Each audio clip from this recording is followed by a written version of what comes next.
something beside me, a light to the kerosene, and the places aren't real anymore, and the faces don't say anything, in the silent light of the mind-blown sphere. It's a game, Devil's Chess Club. Devil's Chess Club.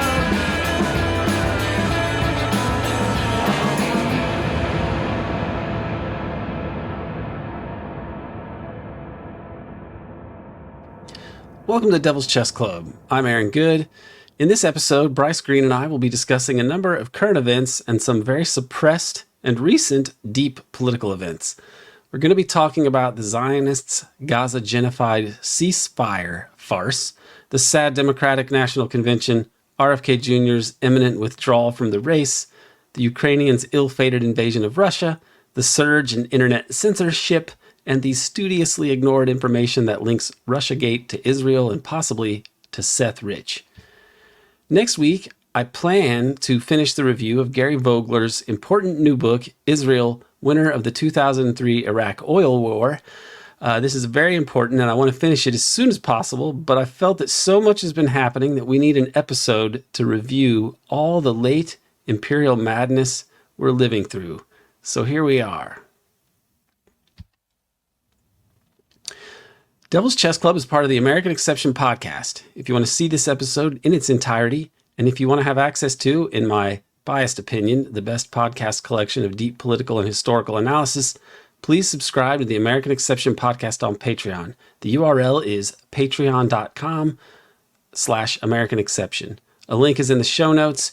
If you can afford it, please subscribe. The more subscribers we have, the more we can do. Among other things, we're trying to make a documentary film on Peter Dale Scott, his biography, his political historical scholarship, and his amazing poetry. But we need help to do this, so please subscribe to the American Exception podcast on Patreon. And if you can't subscribe, or if sadly you don't want to for some reason, please like, subscribe, and to the YouTube channel, and share this if you can. I am told that this will help our cause.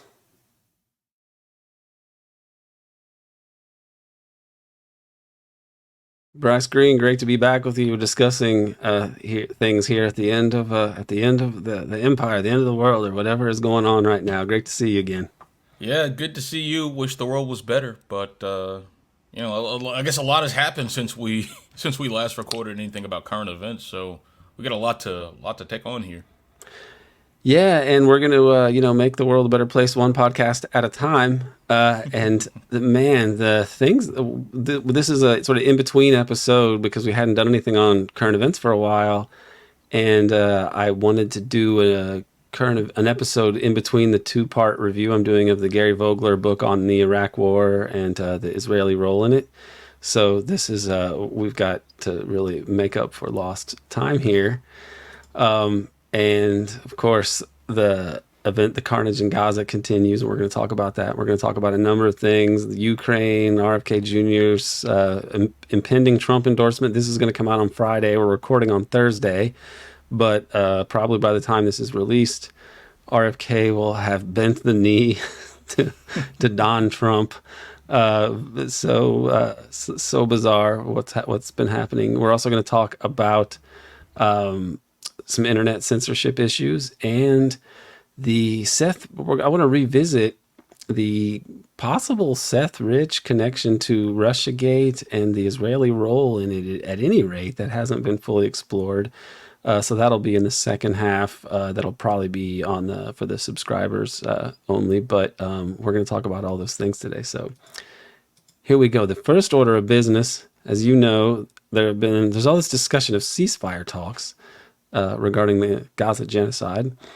And the Cradle, which, by the way, I don't have this on the graphic later on, but the Cradle is one of those entities that's facing some censorship. They were kicked off of Facebook and Instagram for no real legitimate reason, but just because they report honestly on what happens in Israel, and they report about honestly about Hezbollah, Hamas, the Yemenis, and so on. So that's The big thing is that unacceptable. they quote people from those organizations, and they'll print their words the same way they print Biden's or Netanyahu's words, and apparently that's beyond the pale. You can't quote the official enemies. I guess that's the rule. I mean, right. Even for a foreign outlet. Yeah, it's pretty amazing.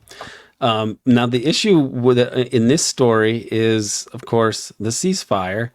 And Hamas has stated that Israel seeks to draw out the negotiations and use them to provide cover for its army to perpetuate the war of genocide against Palestinians in Gaza.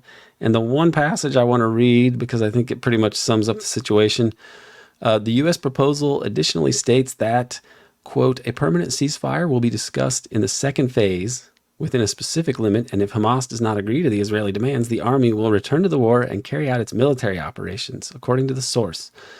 Hamas has stated that Netanyahu continues to delay a ceasefire agreement to give the Israeli army more time to kill Palestinians and destroy homes and infrastructure in Gaza. The resistance movement called in a statement on 12 August for mediators to push Israel into accepting the proposal it had agreed to in early June, which was an updated version of Biden's May proposal. So the long and the short of it is, all the talk about a ceasefire seems to be basically a hoax. What Netanyahu is offering is basically a genocide pause so that Hamas can release the Israeli hostages, at which point the genocide will reconvene. And unsurprisingly, this is unacceptable to the Palestinian resistance. It's amazing the way that this gets reported in the U.S. What do you make of this, Bryce? Even to this day, you know the journalists are very well aware. In fact, there's a guy at Axios who keeps reporting, who has like sources at in the White House and in the negotiators, and he keeps reporting on exactly what's going on. He'll report Hamas rejects ceasefire deal, and then he'll straight up say like, okay, well the ceasefire deal, it was one that would allow Israel to keep attacking, so it wasn't real ceasefire. He knows this, but then in one of his tweets or in the headline of an article that he'll write, he'll just put, Hamas rejects U.S. ceasefire offer or Israeli ceasefire offer. And this isn't new. Like, for anyone who's been following this story for any amount of time, who's been watching the negotiations, reading the proposals that make it to the press, and reading the reactions of the entities in the region, it's very clear who is obstructing a ceasefire deal. In fact, they talk about it in the Israeli press. They're very upset about it. In Haaretz, the Israeli New York Times, they'll publish straight up articles like Netanyahu does not want a peace deal. He's been obstructing, and here's why.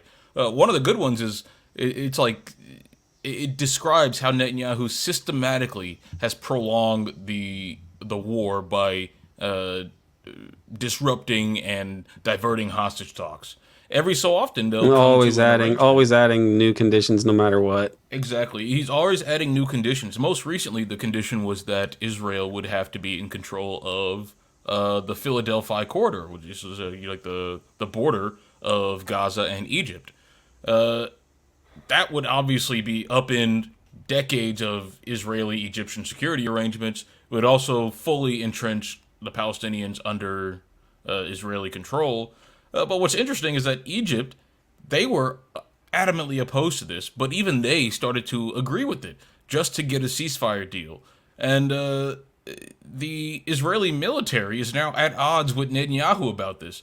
The Israeli military has been saying for some time that they don't really have the manpower to fight a two-front war at the rate we're going. They're admitting that they're low on tanks. They're admitting that they're low on ammunition, and they're talking a tough game about being able to fight Hezbollah in Lebanon. But the Israeli military itself is actually kind of worried about that. And so the idea that they want to expend more troops to control this border is going to be a target of Hamas attacks or Qassam attacks or PIJ attacks for the next foreseeable future, that doesn't appeal to them. So Netanyahu is going around his own military to make it so that these ceasefire talks are completely untenable. And the fact that the Israeli military is trying to slow things down, and is being more sober about the situation, should really shock you. I don't know what Israeli society is going to end up like, because you have the right wingers like Ben Gvir and Bezalel Smotrich, and the settler bloc, combined with like the ultra orthodox people who are fighting because they don't want to be drafted into war, combined with the hostages' families, or another politically salient bloc who are just pissed off at the fact that Netanyahu is not interested in the hostages. That makes for a lot of tension within Israeli society, and it'll be difficult to see how, or it'll be interesting to see how this plays out. Which faction is going to take control? Which faction is going to win out?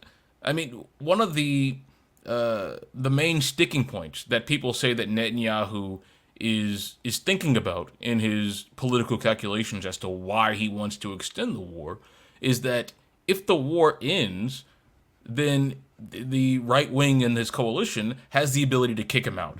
They have the ability to dissolve that coalition. But the opposition, a few months ago, I think this was early July or something, they came out and said that we would join in with Netanyahu's coalition if he accepts a ceasefire deal and the far right backs out. But Netanyahu hasn't accepted that. So it's not necessarily just about the political calculations of his own personal survival. This is ideological. This is blood and soil. No, his whole political career. I mean, going back to the '90s and when they assassinate Rabin, his own political forces assassinated Rabin. Exactly. For a two-state solution. Then he commissions the clean break paper. I mean, he's definitely, his mission is to be the man who delivers the Lebensraum to that will create greater Israel. Yeah, that's his whole mission. That's exactly what it is. Yeah. Now, interestingly, yes. Now, presently we have the Democratic National Convention going on. I'm so excited! I love the pageantry and all the wonderful speeches from our awesome Democratic officials. I mean, it's it's been a sad thing for a number of years, these kind of deluded people. But it's probably at another level of absurdity now that this situation is so, farcical. But this was from Al Jazeera, uncommitted people there who are part of this group that's saying we're not going to vote for the Democrats, right? Until they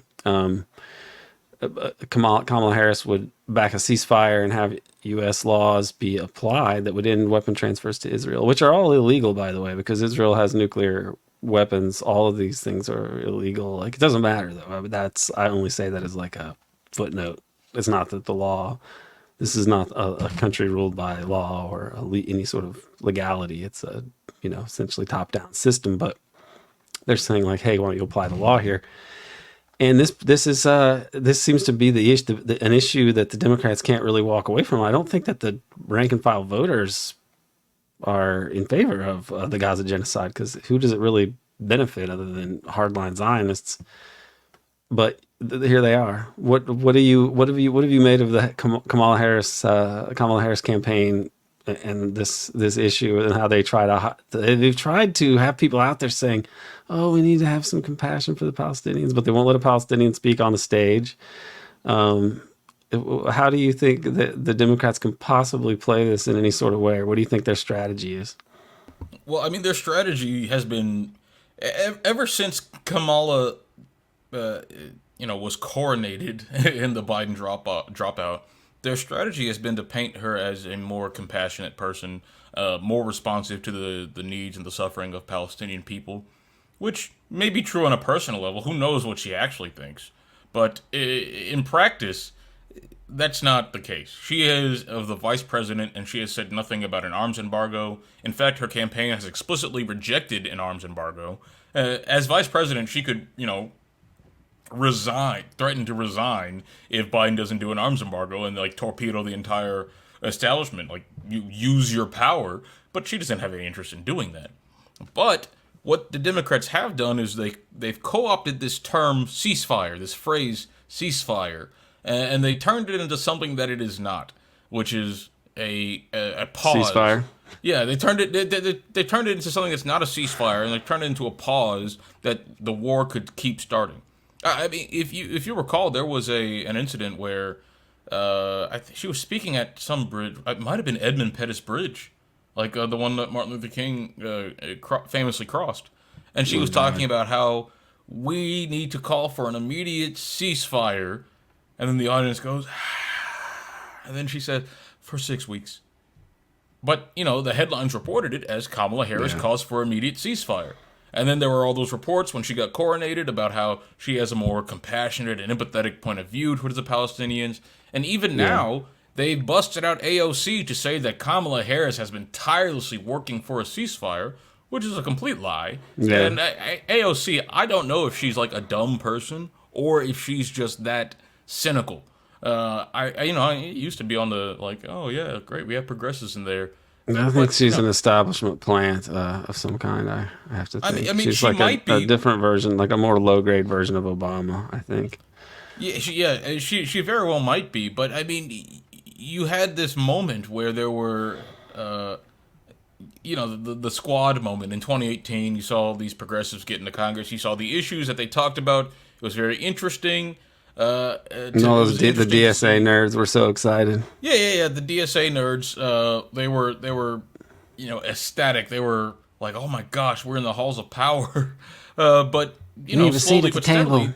Yeah, a seat at the table. Which, if that were actually true, I would be, I would commend them. I'd be like all for it.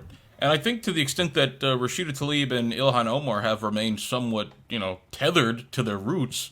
That is a seat at the table, but we've seen how those seats are treated by the quote-unquote adults in the room.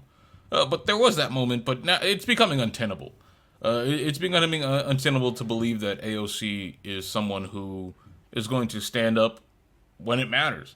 Because there are only a few times where, you can credibly say that it's right to expend your political capital, that it's right to stand up and defy the establishment. My political career be damned. There are only a few times when that matters, and I think now is one of those times. She's demonstrated, and the rest of the Democratic establishment has demonstrated that they don't care, that they're willing to sit by and let genocide happen on their watch with their support and actively lie in support of the people who are perpetrating it. That's very bleak. I'm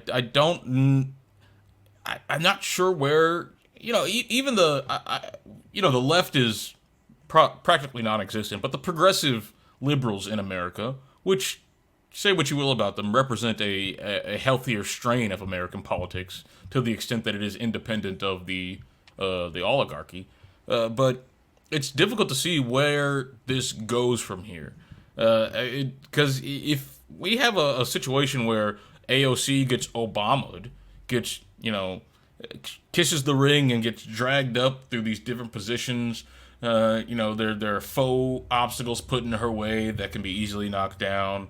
And then she becomes a senator, and it's so amazing. And then in a few years, after in the Senate, she runs for president or something. Like, if she gets Obama'd and then, supported by the banks, I hope that that's not what's going to happen. But if it does, I mean, that would just that would be our ultimate defeat, I think. Yeah, it's one thing I don't think it'll happen because I think that there's going to be big shocks to the system before that happens, and it's going to rejigger everything. I think one of the ironic things I think historians will look at from this era is Joe Biden and his statement to donors where he said, "Don't worry, under me, nothing will fundamentally change." And the joke of it is, by being the deep state, empire on autopilot, Joe Biden has changed everything. Everything has changed over this time period, just because the inertia of these insane and stupid and destructive policies are they're now the bills are coming due, and that's what Biden's going to be remembered for, saying nothing will fundamentally change, but because of that attitude, everything fundamentally changed. Yeah. Now the other crazy double punch of Ukraine and Israel will be forever known as a major moment in the multipolar world. And it's really the West, the Batman punch where like he punches them with like two hands, two fists, right? It's like they did that to themselves. They punched themselves in the balls, and the nose with Ukraine and Gaza. And the rest of the BRICS countries are probably watching, thinking, "What? This is how the Western, this is how Whitey goes down." And I I think that people are scared because they don't want to get the world to get blown up. But I would imagine the rest of the world has some optimism about changes coming in the internationally. So that's a interesting thing. But domestic politics are a circus in the U.S.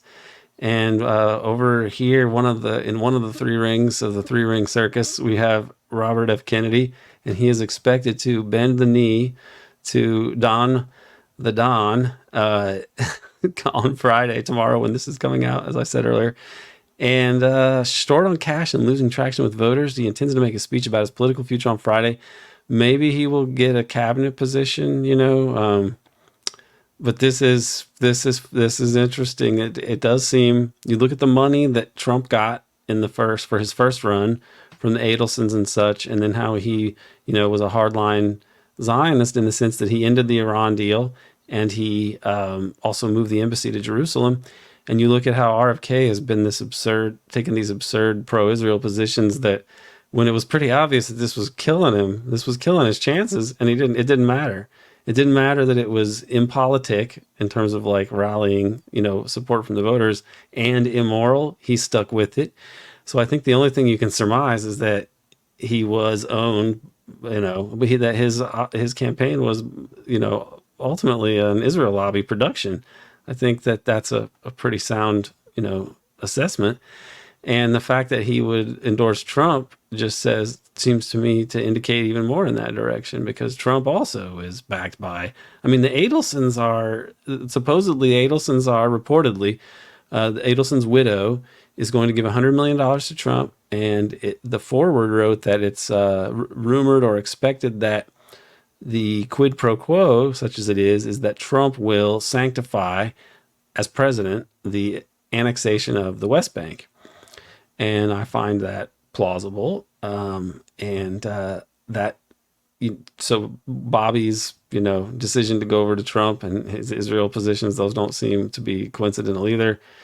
And this, is quite a farcical thing, considering, what happened to his uncle clashing with Zionism, and the fact that his own father was killed using a Palestinian patsy, and he knows that.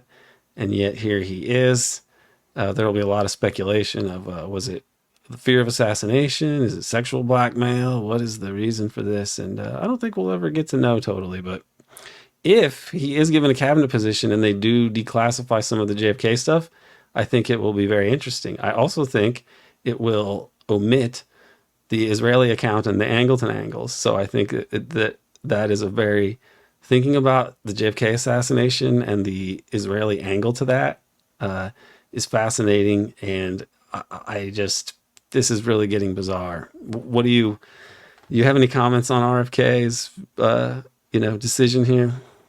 No, it was, it seemed clear for the last several months that, well, that he wasn't going to win. Like, at one point, he was polling in almost at the double digits. No, he did get in the double digits, and some internal polling had him at like 15-20%, depending on how much stock you put in it. But he was doing okay. Exactly. But he never did. He never did actually build a robust campaign machine that could actually help him get elected, that could get him on the ballot in these states, and that would be able to build a base of support that could host him if he went on campaign tours. And part of that seems to be just general campaign mismanagement. It's not easy to run a presidential campaign, and I wouldn't expect anyone to be who is a novice at it to just pick it up ad hoc. But there was also some incompetence involved, I'm sure. But also just the character himself, RFK Jr., he didn't lend himself to being as mold breaking as he would like to have thought.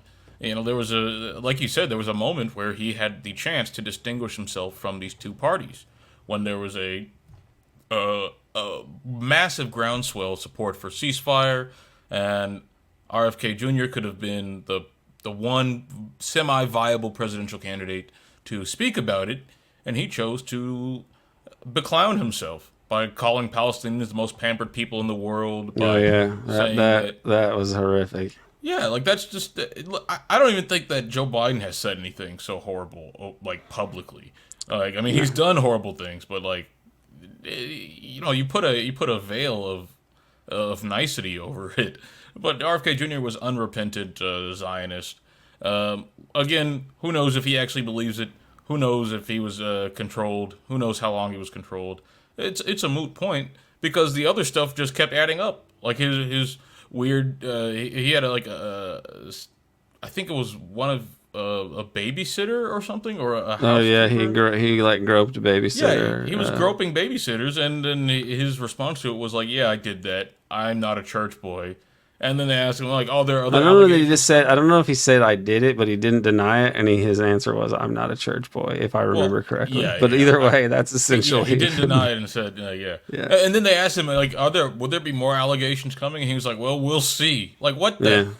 And then there's the Central Park Bear stuff where That thing, so some people funny, made a like- bigger deal of that. I just thought it was weird and very stupid and strange. I actually think, like, I guarantee you we're going to get presidents who in office have done things far worse than defiling roadkill. oh, absolutely. But I don't Yeah, think you should like defile roadkill. I genocide. think that's weird. But Trump and Harris and Biden have done way worse. I'll say. No, on I that mean, score. I think it's kind of like the story itself. It's weird, but like it's kind of funny in a sense. Like I do get why like he was telling what is it Roseanne Barr, which okay, but like he's telling a story and it's like I saw this thing on the side of the road and I thought I could take it, but then I didn't have enough time, so thought it'd be funny to ditch it in Central Park. Like that's kind of a funny story. It doesn't make any sense. It seems like a Family Guy cutaway gag or something, but that's the Yeah. character of RFK Jr. and who knows where he's gonna go. Funny enough, Don Jr. or maybe is it Eric? One of the Trump. I think it's Don Jr. Was talking on some random show, and he was asked if RFK Jr. could be made CIA director, and he goes, "Why not?"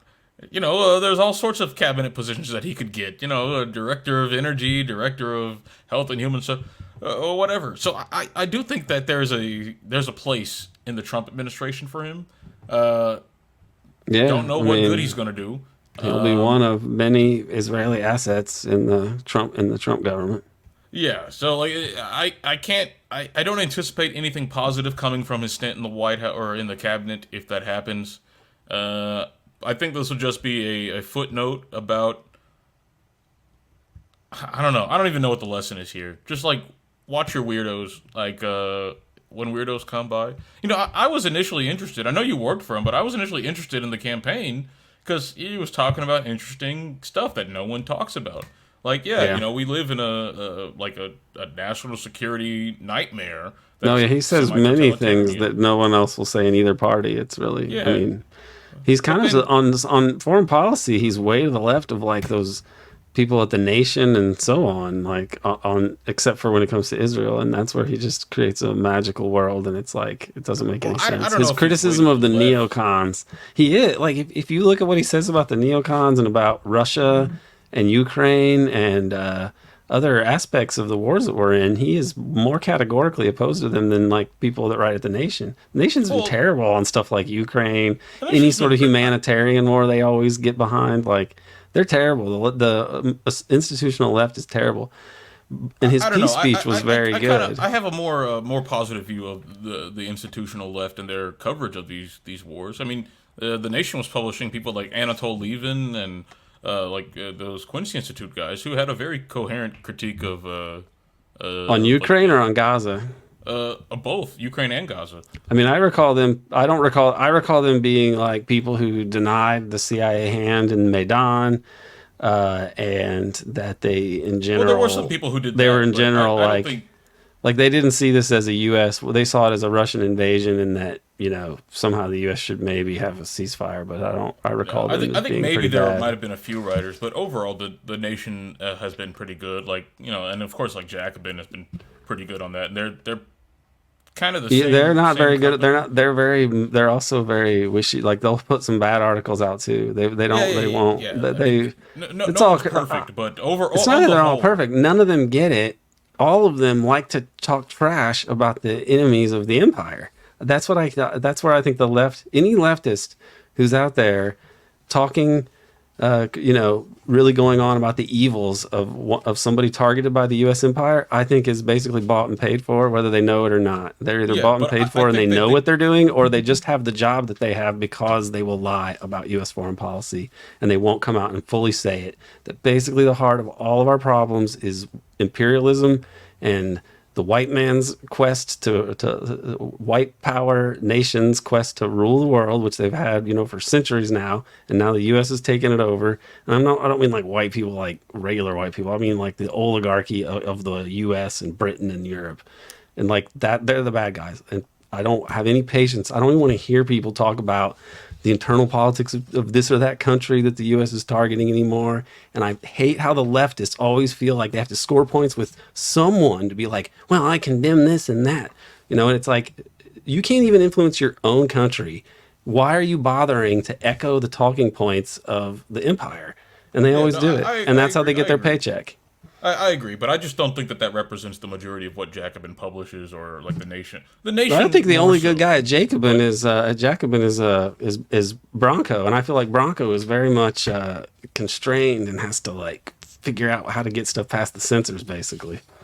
Yeah, well, I guess we can agree to disagree about the nature of these papers, but either way, the RFK Jr. his foreign policy is it misunderstands the core issues.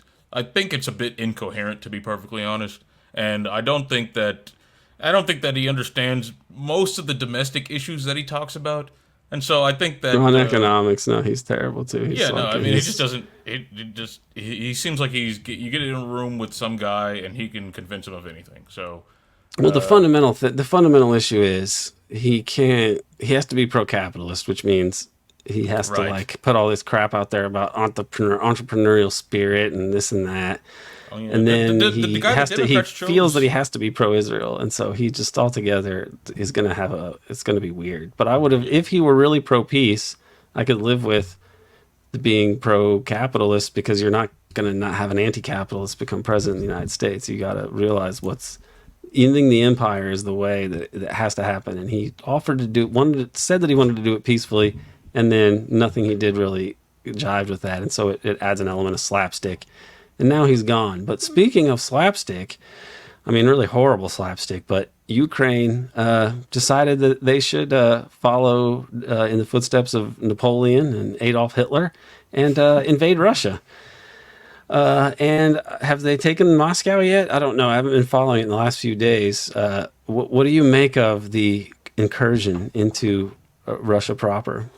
It's kind of, it was very surprising to me, as it was, I'm sure, to many Russians. I mean, there are some people who think that this is a deliberate Russian trap to entrap Ukraine, but that doesn't make much sense to me. I mean, why would they let that happen? They seem to be winning slowly but steadily as it is. But now I think they're winning rapidly, and now they're winning even faster. It does make sense as a trap, but I think it's unlikely that it was straight up a trap like that. I think it was that they didn't expect it because it was so stupid, and then Ukraine did the stupid thing, and now they are reaping the consequences of their stupidity, and that stupidity did inconvenience and embarrass Russia, but ultimately it was extremely counterproductive for Ukraine, and I think it's going to be seen as a real blunder. But probably with hindsight, they'll also say Ukraine was doomed whether they did this or not. Well, there's a very good reason that the Russians didn't have that much defense there, and the defense there was largely made up of like local, border guard and police forces, and maybe a little bit of military bolstering just in wartime. But there was a good reason for that, because Ukraine is not winning right now. They are losing territory every single day. The Russians have gained more territory in the last couple months than that entire counteroffensive of 2023 gained for Ukraine. Yeah. And that's because this has long been a war of attrition. There are people like Brian Berletic and Scott Ritter and Pepe. They talk about like the nature of this war, and from the start, Putin has been very clear that it's going to be a war of attrition. That if you can't shock Ukraine into making a peace agreement, or if the U.S. won't let Ukraine make a peace agreement, then the only way to do this is to grind Ukraine down. And that's what they've been doing. They've been demonstrating that they have the ability to raise more troops. They've been demonstrating they have the ability to outproduce tanks, outproduce an artillery, outproduce other munitions for war, while Ukraine is bleeding troops, is bleeding tanks, is bleeding all of this supplies, and the West as a whole doesn't have the ability to supply it. So this war has a very clear dynamic and dimension, and if you're losing territory slowly day by day, the last thing you want to do is take a lot of resources from the front where you're already losing and thrust them into the enemy who you can't beat just for, shock value. It doesn't actually enhance your military position.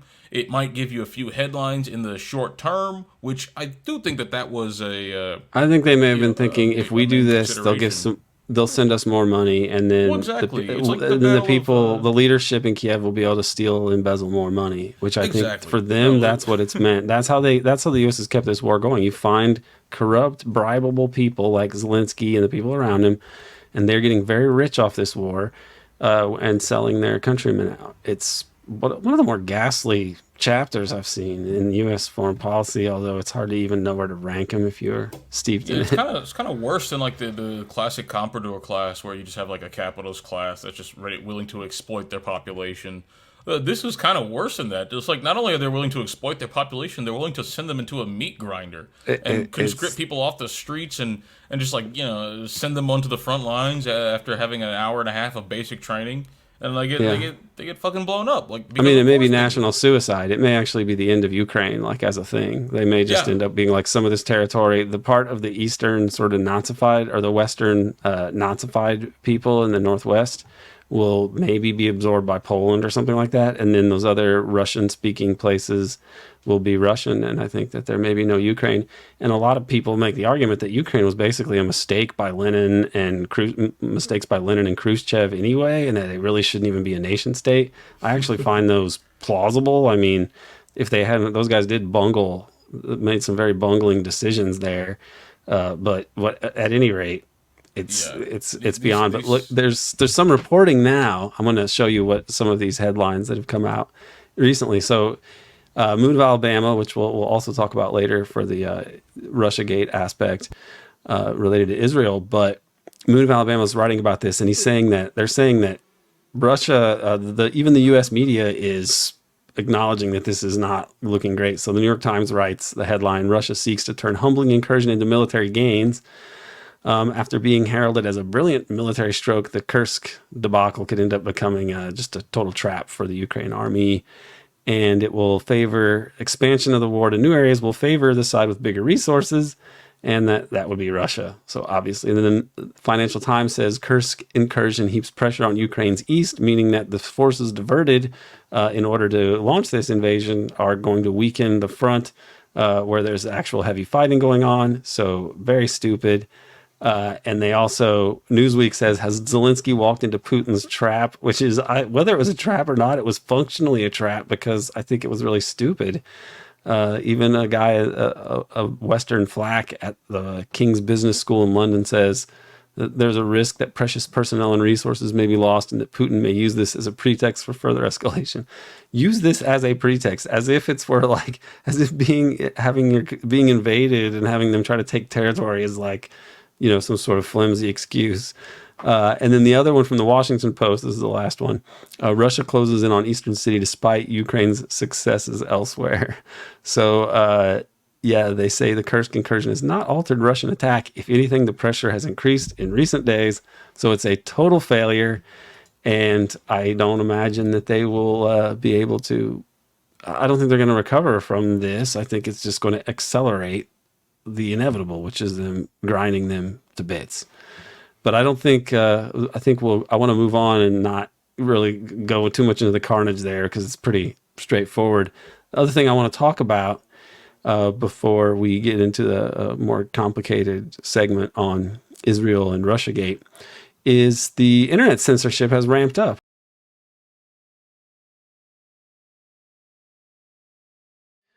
With apologies, that seemed like the place to cut this off, lest I risk provoking our tech overlords.